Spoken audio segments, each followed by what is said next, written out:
So what impact did the war have on Western civilization? Not surprisingly, World War I created a lot of disillusionment towards Western civ. It really shook people's belief in the superiority of liberal democracy and progress and industrialization, all these ideas that Western civilization held so highly, because all these things arose before the war and could in part be blamed in one way or another for the outbreak of war. And after seeing all the damage that could be caused by new inventions, could we still say that technological advancements were unquestionably a good thing? So, the war was also the end of a handful of empires. Germany, Russia, and Austria all lost territory. New independent nations such as Poland and Czechoslovakia and Yugoslavia were created based on national identities, but each of these new countries also had ethnic minorities within them, and these ethnic minorities also claimed that they should have their own nation states, so it created new conflicts as well. In Russia, the war brought about a communist revolution and launched the era of world communism led by the Bolshevik Party, and that will play a major role in the 20th century. But we're going to talk about the communist story in depth in next week's podcast.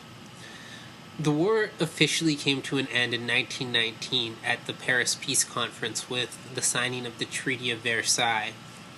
In the Treaty of Versailles, Germany lost 15% of its European territories, was forced to pay the costs of World War I, had restrictions placed on how big its military could be, and was forced to take the sole responsibility for the outbreak of the Great War. Now, naturally, this created a lot of resentment in Germany, especially among the soldiers, and among these disillusioned soldiers was Adolf Hitler. So, ironically, the Treaty of Versailles, which ended World War I, will be one of the driving forces leading up to World War II. World War I brought about the end of the Ottoman Empire, which was a long-standing empire. Remember, the Ottomans took over the Byzantines, so they go way back. And during the war, Ottoman leaders persecuted Armenians living in the empire. And Armenians are Christians, they're an ethnic minority living in the Ottoman Empire, and the Ottoman authorities believed that Armenians were collaborating with Russia to overthrow the empire. So, during World War I, there was a huge massacre of Armenian people with roughly 1 million Armenians murdered. So, like I was saying, after the war, the Ottoman Empire fell apart, and you have the creation of a whole bunch of new countries in the Middle East. The big one is Turkey, which was the heartland of the Turkish people and the heartland of the Ottoman Empire, with the capital of Istanbul, formerly Constantinople. But you have new countries forming as well, like Syria, Iraq, Jordan, Palestine, all in the immediate aftermath of World War I. So the Ottoman Empire was a multi-ethnic empire. Now you have the creation of a Turkish state for Turkish people and new Arab states. So Arabs who were formerly under Turkish rule now have freed themselves from Turkish rule, although shortly after they fall under the control of the British and the French. The roots of the modern Palestine-Israeli conflict also have roots, or at least their modern roots, in the aftermath of World War I. So Great Britain made promises to both Arabs and Jews that conflicted with each other.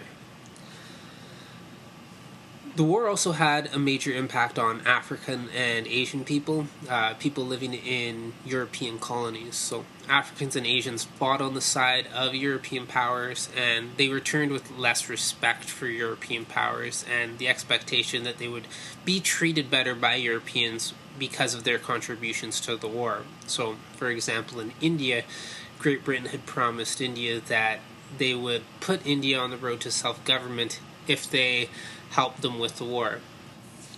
In East Asia, the war made Japan more powerful, and Japan took control of German territory in China per the terms of the Treaty of Versailles. And when this news hit China, it infuriated Chinese nationalists. Ever since the Opium War with Great Britain, China had really been picked apart by European powers and Japan, and the Treaty of Versailles made it clear that the Western powers had no intention of giving freedom to China. The only country that seemed willing to end the exploitation of China was the new communist Soviet Union, and this went a long way to spreading communism in China, and eventually China would have their own communist revolution and create the Chinese state that still exists today. And this again is part of the communist story that we look at in next week's episode. Finally, World War I made the United States a global power. When the US joined the war in 1917, it was really American manpower and firepower that tipped the scale in favor of the winning side. And through the war, the United States was able to become rich, make a lot of money. The American president during World War I was Woodrow Wilson, and because the United States had such a large impact on ending the war, he was one of the major figures at the Paris Peace Conference where the Treaty of Versailles was signed. Wilson is best known for a famous speech he made called the 14 Points, and essentially the 14 points outline what the world should look like after World War I. And Wilson's vision was one of international cooperation so that countries wouldn't ever get into a war like the Great War again. So this involved creating an international institution to deal with the world's problems, a world peacekeeping association. And after World War I, something called the League of Nations was formed, and this was meant to keep world peace. Obviously, it didn't do what it was supposed to do because 20 years later, the world would be at war again.